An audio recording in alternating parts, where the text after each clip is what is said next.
तो guys welcome to my channel. I am भारतवासी। So आज हम पढ़ते हैं डायलिसिस, हीमोडायलिसिस और पेरिटोनियल डायलिसिस। सबसे पहले देखते हैं हीमोडायलिसिस क्या है। डायलिसिस क्या है। डायलिसिस इज अ प्रोसेस और we can say that a substance for kidney so remove waste material from blood when kidney stops working properly. Indication क्या है। Acute kidney injury, fluid overload, acute poisoning और renal failure.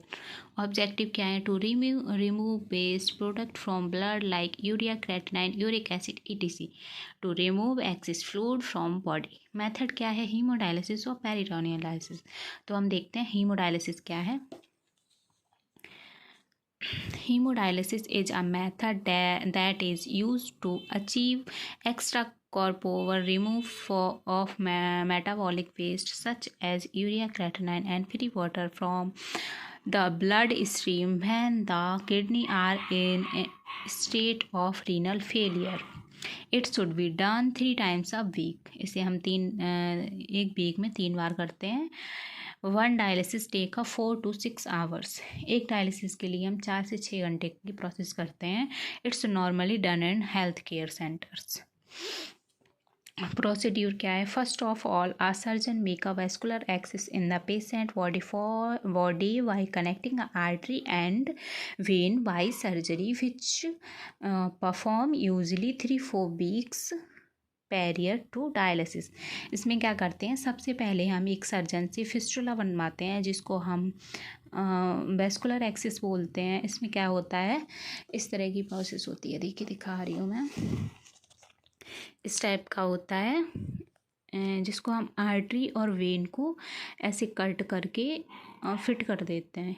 एक ही catheter के द्वारा artery और when में fit कर दिया, जिसके द्वारा एक तरफ से ब्लड जाता है आर्टरी में एंड वेन में जाता है, आर्टरी से आता है।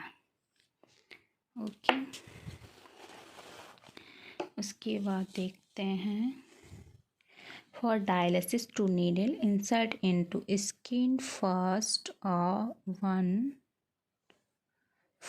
One is for removing blood from the body. एक जो पहली होती है उसको हम डालेंगे जो बॉडी से हमारे ब्लड को रिमूव करेगी, एंड सेकंड जो होगी वो ब्लड को फिल्टर करके बॉडी में दोबारा भेजेगी। फिल्टर किससे होता है। ब्लड डायलाइजर के द्वारा। डायलाइजर सारी प्रोसेस डायलाइजर के ही द्वारा होती है, और जो मशीन होती है वो मॉनिटरिंग का काम करती है। Dialysis machine contains a semi-permeable membrane which remove waste product from blood. Heparin may also mixed in blood during dialysis to prevent clotting. Dialysis machine क्या करती है, जो उसमें जो डायलाइजर होता है उसमें एक सेमी परमिएबल मेम्ब्रेन होती है।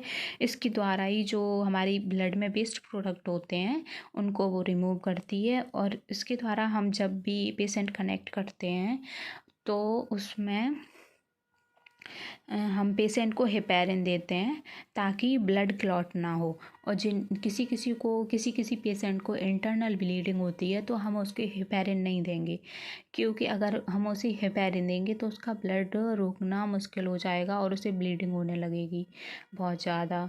इसमें पेशेंट की जान जाने का भी खतरा रहता है। इसलिए हम क्या करते हैं, जिसको इंटरनल ब्लीडिंग हो रही हो, जब हम पेशेंट कनेक्ट करते हैं तभी उसे थोड़ा सा 1 ml से भी कम हम उसे हेपेरिन दे देंगे सिर्फ एक बार, ताकि मशीन में ही कनेक्ट कर देते हैं उसे, ताकि जो डायलाइजर में ब्लड जा रहा है वहाँ पर डायलाइजर में ब्लड क्लॉट ना हो।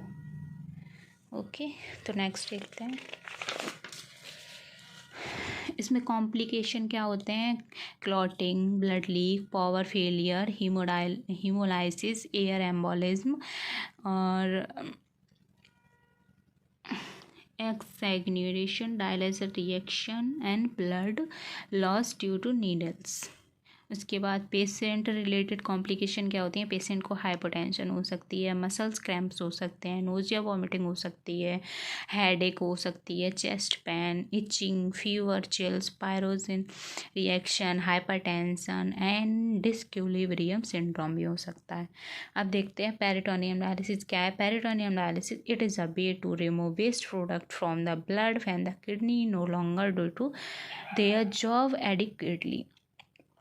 जब हमारी किडनी प्रॉपर तरीके से काम नहीं कर रही है तो हम ब्लड से वेस्ट प्रोडक्ट रिमूव करने के लिए पेरिटोनियल डायलिसिस करते हैं। पेरिटोनियल डायलिसिस कैसे करते हैं? Advantages of peritoneal dialysis: fewer negative side effect such as nausea, vomiting, cramping and weight gain than with hemodialysis. Needle free treatment: इसमें फिस्टुला बनाने की ज़रूरत नहीं होती है। Do not have to travel to dialysis center for treatment. इसमें हमें डायलिसिस सेंटर तक जाना नहीं होता है, इसे हम घर पे भी कर सकते हैं। Greater flexibility and freedom in treatment schedule: और इसमें किसी भी तरह का वो नहीं होता है कि हमें बंदे से रहना। इसमें ना कोई पेशेंट अपने अपने जो थोड़ा चल फिर रहा है, जिसको ज़्यादा सीरियस नहीं है, वो खुद से भी कर सकता है।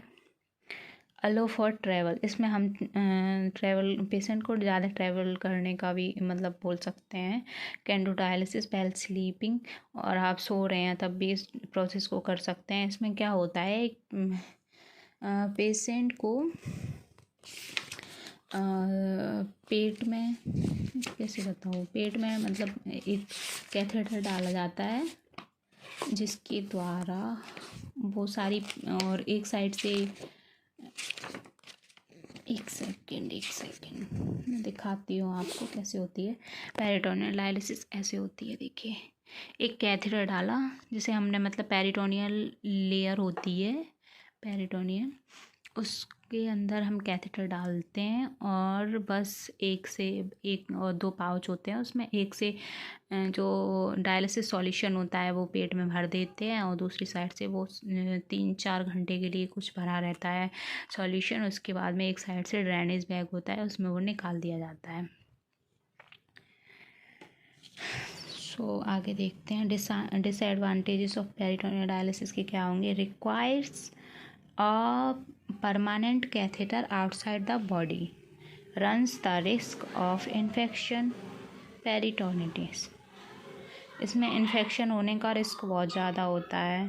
पर जो कैथेटर है ना, उसको हम परमानेंटली निकाल भी देते हैं, फिर उसके बाद फिर डालते हैं, ये हो जाता है।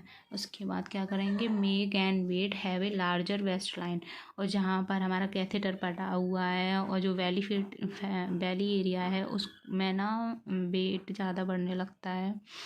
वेरी लार्ज पीपल में नीड एक्स्ट्रा थेरेपी। बहुत सारी पीपल होती है मतलब बहुत सारे लोगों को इसके द्वारा एक्स्ट्रा थेरेपी भी चाहिए होती है। इसमें प्रॉब्लम्स होती हैं कुछ। प्रोसीड्यूर क्या है, first of all indwelling catheter inserted to peritoneal cavity by surgery. Peritoneal cavity में हम सर्जरी के द्वारा एक कैथेटर डालते हैं। During dialysis a bag is raise to shoulder level which contain dialysate solution due to growthly solution flows inside peritoneal cavity. After 4 to 6 hours, this solution is drained or removal in a drainage bag. अभी बताया था ना, वही बताया गया है इसमें। Peritoneal dialysis catheter access complication, जो इसमें कैथेटर पड़ता है उसमें क्या कॉम्प्लिकेशंस होती हैं। Bloody effluent, pain with infusion, leak at exit site infection, migration of catheter tip, poor fill और ड्रेन विद और without pain. Complication of PD can include, और पेरिटोनियल डायलिसिस के द्वारा और क्या क्या कॉम्प्लिकेशन होते हैं। इन्फेक्शन हो जाता है, वेट गेन होता है, हर्निया भी हो सकता है, inadequate dialysis, pericatheter and subcutaneous leak भी हो सकता है, पेरिटोनियल कैथेटर ऑब्स्ट्रक्शन भी हो सकता है, न्यूमोपेरिटोनियम मतलब शोल्डर पेन भी होता है इसमें, हीमोपेरिटोनियम इसमें क्या होता है, ब्लड लॉस हो सकता है पेरिटोनियम कैविटी से, हाइड्रोथोरिक्स हो जाता है, कैथेटर अडेप्टर डिस्कनेक्ट और फ्रैक्चर ऑफ पेरिटोनियम। के बाद देखते हैं पेरिटोनियल डायलिसिस कितने टाइप की होती है। Two of the most common type of peritoneal dialysis are continuous ambulatory peritoneal dialysis जिसे CAPD बोलते हैं, और ऑटोमेटेड पेरिटोनियल डायलिसिस जिसे APD बोलते हैं, और एक और होती है CCPD। इसके बाद ये दिखाया गया है पेरिटोनियल डायलिसिस की प्रोसेस क्या है। उसके बाद चलते हैं AV फिस्टुला क्या होता है, और AV फिस्टुला कितने टाइप के होते हैं। आर्टीरियो वीनस फिस्टुला, इसे फर्स्ट नंबर का होता है रेडियोसेफेलिक फिस्टुला, फिर होता है ब्रैकियोसेफेलिक फिस्टुला, और होता है ट्रांसपोज्ड ब्रैकियोसेफेलिक। उसके बाद देखते हैं प्रोसीड्यूर एंड पेरिटोनियल डायलिसिस। इसमें क्या करते हैं, each peritoneal and axis consist of 3 phases: fill, dwell and drain. A siliconized rubber catheter is surgically placed in the abdominal cavity for infusion or dialysate. Usually 3 to 2 of dialysate in infused Y cavity. Fluid state dwells in the cavity for specified time prescribed by the nephrologist. और जो equipment क्या क्या use होते हैं dialysis के द्वारा, dialyser, dialysis solution, tubing for transport of the blood, dialysis solution and haemodialysis machine into power.